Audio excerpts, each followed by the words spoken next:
જય માતાજી, જય શ્રી કૃષ્ણ બધા મિત્રોને। તો વાડીએ પહોંચી ગયા ઘઉંને પાવા માટે। તો આજનું જે નવું નવું હશે તે જરૂરથી તમને બતાવીશ, કારણ કે વાડીએ તો રોજ નવું જ હોય છે, કંઈક ને કંઈક નવું નવું કામ કરતા હોય અને નવા કોઈ આઈડિયા હોય જે અજમાવતા હોય અને કેરનું નિરીક્ષણ કરતા હોય। બતાવું તમને આજનું જો કઈ રીતનું છે તે। ખેડૂત લોકોને કેટલી પરેશાની હોય। જો અમે એટલી મહેનત કરી, આ બધા પાઇપ પાથરી લીધા અને મોટર ચાલુ કરી, લાઇટ વહી ગઈ, કારણ કે સવારના મહેનત કરતા હતા અને માંડ હજી ચાલુ જ કર્યું, ધોળિયામાં પાણી પૂગ્યું ત્યાં લાઇટ વહી ગઈ। આવી મુશ્કેલી છે મિત્રો ખેડૂતોને। જ્યારે અમારા મોસમ અને માલ તૈયાર થઈ જાય એટલે ફરી પાછું અમારે લાઇનમાં જ ઊભવાનું, કારણ કે વેચવા જાય ત્યાં લાઇનમાં ઊભવાનું। અને જ્યારે માલ લેવા જઈએ, કારણ કે અત્યારે ખાસ ઘઉંમાં ઉરિયા ખાતરની જરૂરિયાત છે, તો લાઇનમાં ઊભીને ખાતર મળે। અને હું તો 4 દિવસથી જાઉં, મને તો વારો પણ નથી આવ્યો ખાતર લેવાનો, કારણ કે મને હજી કીધું કે 1 તારીખ પછી આવજો। એટલે ખેડૂત લોકોને એટલી મુશ્કેલી છે, છતાં પણ મિત્રો એક ખેડૂત હંમેશા કાયમ અને કાયમ માટે આનંદમાં જ હોય છે। કાંઈ વાંધો નહીં મિત્રો, કાયમ માટે હરખ અને આનંદમાં રહેવું એ જ મહત્વનું છે। બાકી તો બધું સમય અને સંજોગે હાલ્યા જ કરતું હોય છે। તો તમને એક સરસ મજાનો કેરીનો નજારો બતાવી દઉં કે આજનો આનંદ કેરીનો કઈ રીતનો છે।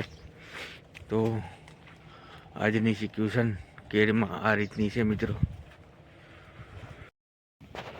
પાલકની ભાજી આપણી જોરદાર આખો ક્યારો થઈ ચૂક્યો છે।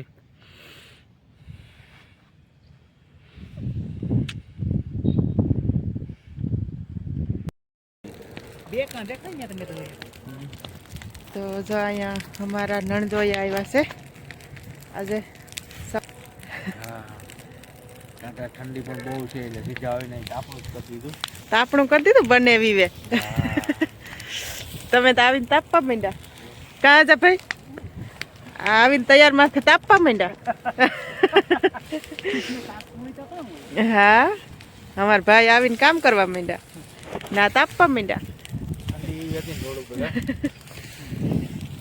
સારું હાલો તો આગળ આગળ વિડીયો બતાવતા રહે કા નવીન નવીન, કેમ કે બોલવાનું હોય નથી। ઠંડી બહુ હતી તો કાકાજી હું હાજી ખોળ હતું ને, બિયારણ હતું, આપણે ઉપાડા પર નાખી દીધું હતું। તો મહેમાનો આવીને કીધું કે આ બિયારણ તમારા ખેતરમાં વધી જાય, હળગાવી નાખી, પણ હળગાવ અમને લાગતી હતી બીક ને ખબર પડી હોય ને એટલે હળગી જાય એટલા માટે। અમારા આજાભાઈ કેદી ના કહેતા કે એક દી હું આવું ને હવારમી તો હરગાવી દઉં કે, તો આજે હરગીસ પડ્યા આવીને।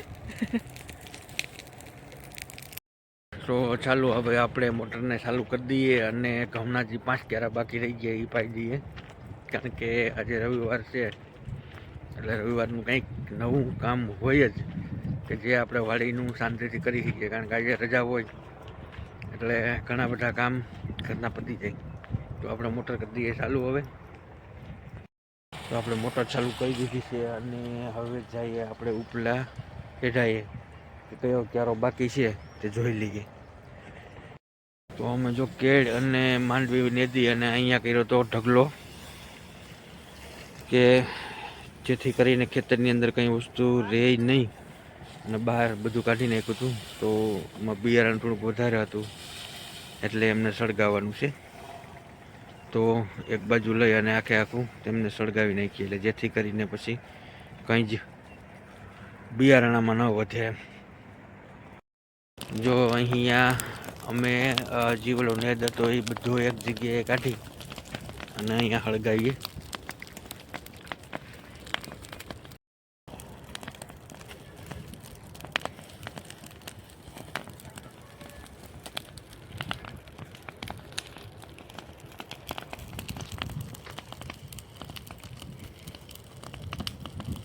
મિત્રો અત્યારે ઠંડી એવી છે કે વાત પૂછોમાં, પાણીની અંદર પણ ધુવાળા નીકળતા જાય છે, એવી કડકડતી ઠંડી છે। અત્યારે ખેડૂતો કેટલા નવા નવા નુસ્ખા અજમાવતા હોય, કારણ કે એક રીતના વૈજ્ઞાનિક જ કહેવાય એમ. બતાવું તમને, જો અમારી બાજુમાં સોનિંગભાઈ જે ખેતી કરીને ચણા વાવ્યા, અત્યારે ચણામાં પાણી હાલે અને હારે હારે બીજી કઈ વસ્તુ તે ઉપયોગ કરે તમને બતાવું.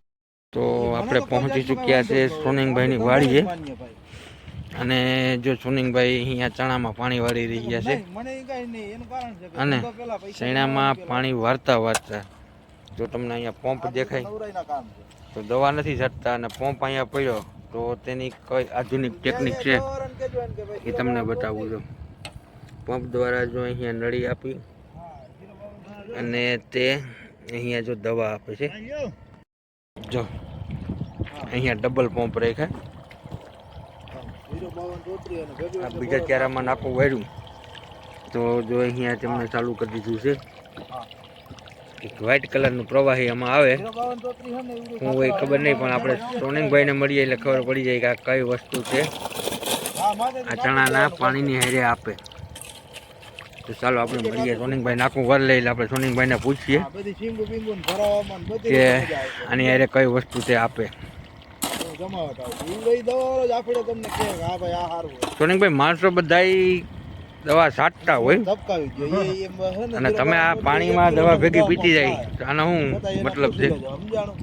ભાઈ આ એના માટે આની અંદર કોઈ મૂળિયાનો રોગ છે ને, છાંટવા કરતા અન્યથી વહેલો કંટ્રોલ થાય. બરાબર. અમુક ખેડૂત આમ ટાંકી રાખીને મૂકતા હોય, થોડુંક નોખું અલગ થઈ ગયું, કારણ કે એકદમ માપે માપે જ જાય એમ, કારણ કે માપે મેળે હાઈલા કરે. જો સોનિંગભાઈ લાઈવ ડેમો જ આપશે કે કઈ રીતે તેનું યુઝ કરવાનું છે અને કઈ રીતે તેનો ઉપયોગ કરવાનો છે અને કઈ દવાનો ઉપયોગ કરે. જો સોનિંગભાઈ લઈ આવ્યા છે આ કંપનીનું, IPL કંપનીનું જાયરમ કરીને દવા છે.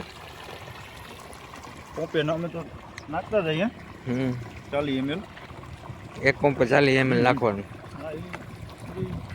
એ રીતે મૂકવાનું. બરાબર. પછી અહીંયા દવાનો પંપ ભરી લેવાનો, બરાબર ને? ક્યારે પંપ એક ઉતાર દેવાનો. એક ક્યારો પૂરો થાય તો એને માપ જ પેલા ગોઠવું હોય છે ને, તમે કેટલું પ્રેશર ગોઠવેલું છે, કેટલું પ્રેશરથી આપણે આપીએ તો આ પંપ પૂરો થઈ જાય. હા એ રીતે. બરાબર. હા. તો જો આ દવા છે, 40 ml દવા પંપની અંદર નાખી દઈ. તમે મિત્રો આ રીતે જો ટ્રાય કરાય, સોનિંગભાઈને રિઝલ્ટ સારું મળે તો હું નેક્સ્ટ વિડીયોમાં તમને બતાવી. કાંઈ વાંધો નહીં, હવે મારો ક્યારો ભરાઈ ગયો છે અને આપણે સોનિંગભાઈ પાસેથી માહિતી લઈ લીધી અને પૂછું તો આ પ્રકારની દવા સાથે તમને પણ જો અનુકૂળ હોય તો આ રીતે દવાનું ટ્રાય કરી જોવાય કે કેવું રિઝલ્ટ મળે. અને સોનિંગભાઈને કેવું રિઝલ્ટ મળ્યું તે પણ તમને નેક્સ્ટ વિડીયોમાં જરૂરથી બતાવીશ કે ચણામાં આ વસ્તુનો ઉપયોગ કર્યો તો આ રીતનું રિઝલ્ટ મળ્યું. તો જો અહીંયા અમારે કવડો મોટો ઢગલો થઈ ગયો હતો અને આખું કમ્પ્લીટ સાફ સફાઈ કરી અને અમારા મહેમાન આવ્યા હતા મંડેરથી, કારણ કે મને તો આમાં કંઈ નજર નથી પડતી કે આમાં હવે કઈ રીતે કરવું. પણ જો વ્યવસ્થિત બધો કચરો હતો એ હળગાવી નાખ્યો, એટલે જેથી કરીને બિયારણ આપણું છે એ ઓછું થઈ જાય. આખા ખેતરમાં બી થઈ જાય કે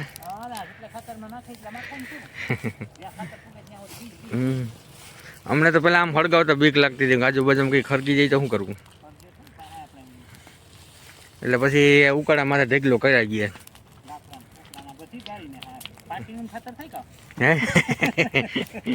ન હળી જાય પાટી.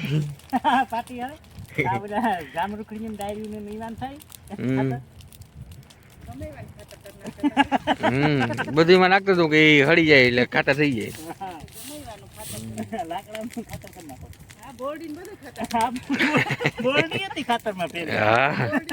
હા એમ વેલા મોડું હળી જાય ને એમ.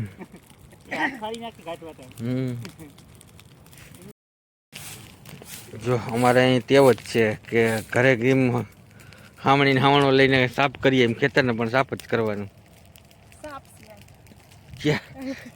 ન હોય હાલ